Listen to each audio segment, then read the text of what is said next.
डरपोक माँ। छोटे शहर की रंजू की शादी बड़े शहर के रोहन से हो जाती है। रोहन की माँ बड़ी तेज होती है।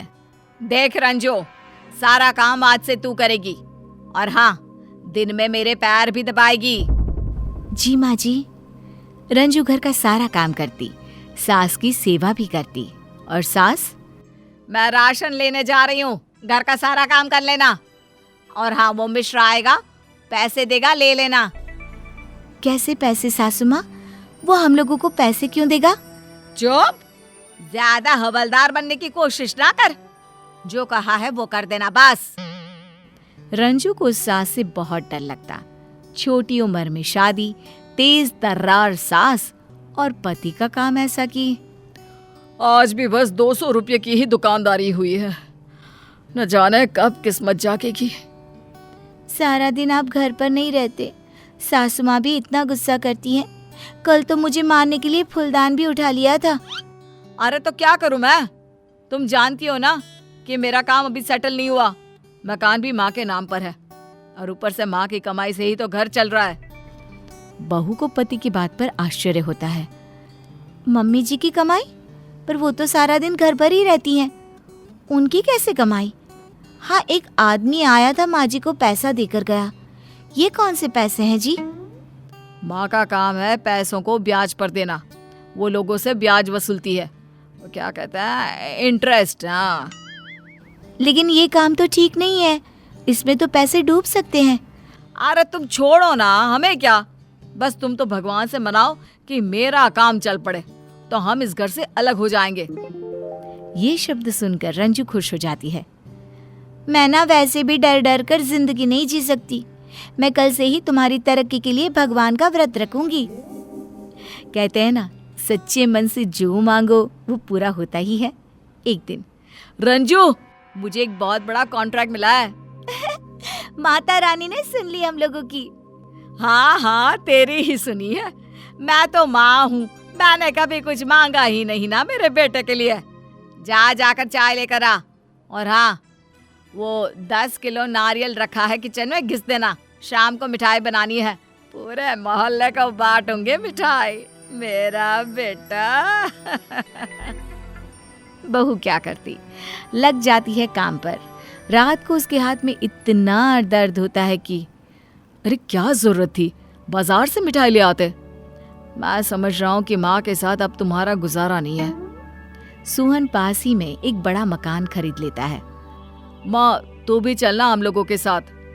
नहीं नहीं बेटा, मैं नहीं जाऊंगी। मेरे पति का मकान है ये। तेरी बीवी ने आखिर माँ बेटे को दूर कर ही दिया ना, लेकिन मैं इससे दूर रहकर भी सुकून में नहीं रह सकूंगी। रंजू पति और बच्चों के साथ अलग रहने चली जाती है। लेकिन एक रोज, मैंने ये सब्जी बनाई है, माँ को पसंद है, जाकर दे आइए ना। रोहन माँ के घर जाता है, जहाँ वो आराम से बाजार का खाना खा रही होती है।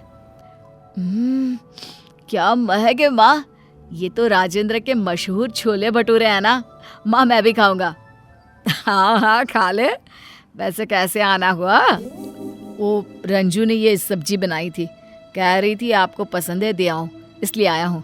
वैसे भी सारा दिन काम करके थक जाता हूँ, घर जाकर सो जाऊंगा। देख रोहन, तेरी बीवी को कंट्रोल में रखा कर। मेरे साथ थी तो ठीक थी, अब तो सारा दिन मोहल्ले में घूमती रहती है। लोग बताते हैं कि घर का काम भी नहीं करती। कैसी बात कर रही है माँ? वो तो सारा घर संभालती है, खाने से लेकर सफाई। अब देख ले, मैं क्यों उसके बारे में बुरा बोलूंगी? मुझे क्या है, मैं तो तेरा घर बसा देखना चाहती थी बस। पर रहने दे। रोहन अब रोज माँ के घर जाता और माँ बेटे को बीवी के खिलाफ भरती। फिर एक रोज, देखो रंजू, मुझे तुम्हारे साथ नहीं रहना है। ना तुमको खाना बनाना आता है, ना बच्चा पालना। और ये एक सब्जी में कैसे कोई खाना खाए? कम से कम 2 सब्जियां तो होनी चाहिए। लेकिन आप तो कहते हैं कि दाल अच्छी लगती है। रोहन रंजू की बात सुनकर जोर से चिल्ला देता है। दाल और 2 सब्जी कल से, और रोटी गर्मा गर्म, समझी? और जो सारा दिन मोहल्लेबाजी करती हो ना घूम घूम कर, वो भी खत्म करो। और अगर मेरी बात समझ में नहीं आई ना तो पैर तोड़ दूंगा तुम्हारे। रोहन की लाल आंख देखकर रंजू डर जाती है बच्चे देखते हैं कि कैसे माँ भीगी बिल्ली की तरह सारा दिन काम करती रहती है। एक दिन, माँ, ओ माँ, क्या है ये? अरे, कैसे बात कर रहे हो बेटा? माँ से प्यार और इज्जत से बात करते हैं। कौन करता है तुमसे ऐसे बात? अरे माँ के काम ही ऐसे हैं कि गुस्सा किए बिना ये सुन ही नहीं सकती। माँ, मेरा मेकअप का सामान कहाँ रखा है? कैसी सफाई करती हो? मेरे कमरे को आइंदा छूना मत, रहने दो उसे गंदा। बड़ी आई माँ बनने का नाटक करने वाली। रंजू! पति की आवाज सुनकर रंजू डर जाती है। शक्ल देखो जरा माँ की। दादी सही कहती है माँ के बारे में। फिर दोनों भाई बहन हंसने लगते हैं। रंजू शीशे को देखती है। ये मैंने क्या हालत बना रखी है, विश्वास ही नहीं होता कि ये मैं हूँ। तभी पति आ जाता है। कब से आवाज दे रहा हूँ रंजू रंजू, लेकिन मजाल है कि तुम एक बार में सुन लो। क्या है ये? मेरी शर्ट में ये दाग कैसे? ये बोलकर सोहन रंजू की पिटाई कर देता है, जिसे उसके बच्चे भी देख लेते हैं। माँ की तो पिटाई हो रही है, सही तो हो रही है। पता नहीं कैसे कपड़े धोती है, पापा की नई शर्ट खराब कर दी। रंजू अपने बच्चों की बात सुनती है, उसे रोना आ जाता है। फिर एक दिन वो घर छोड़कर चली जाती है। मैं ना कहती थी, सारा दिन मोहल्ले में घूमती रहती थी, अब देख चली गई ना किसी के साथ। लेकिन अब क्या होगा? हम लोगों के घर का काम कैसे होगा? खाना, कपड़ा, सफाई, ये सब कौन करेगा? अरे तू करेगी और कौन करेगा? लड़कियां ही तो काम करती हैं। अरे तभी तो बड़ी होके ससुराल में टिकती है, वरना अपनी माँ की तरह भागने की नौबत आ जाएगी। माँ, तू हंस रही है? मेरी बीवी छोड़कर चली गई है मुझे। वैसे क्या बेटा, वैसे अच्छा ही तो हुआ। इसी बहाने ये तेरी बेटी कुछ काम करना तो सीखेगी। लेकिन माँ ने तो मुझसे कभी कोई काम नहीं करवाया। माँ मेरा कितना ख्याल रखती थी। हाँ दादी, और आपने पापा को झूठ क्यों बोला कि माँ सारा दिन मोहल्ले में घूमती थी? वो तो सारा दिन घर पर ही रहती थी। बच्चे को माँ की याद आती है कि तभी रोहन के पास एक फोन आता है। रोहन फोन सुनकर रख देता है। माँ, रंजू का एक्सीडेंट हो गया है, वो अस्पताल में है, मैं उसके पास जा रहा हूँ माँ। रोहन देखता है कि उसकी बीवी अस्पताल के बेड पर लेटी है। मैं जा रही हूँ, लेकिन जाते जाते ये बोलना चाहती हूँ कि मैं अब थक चुकी हूँ।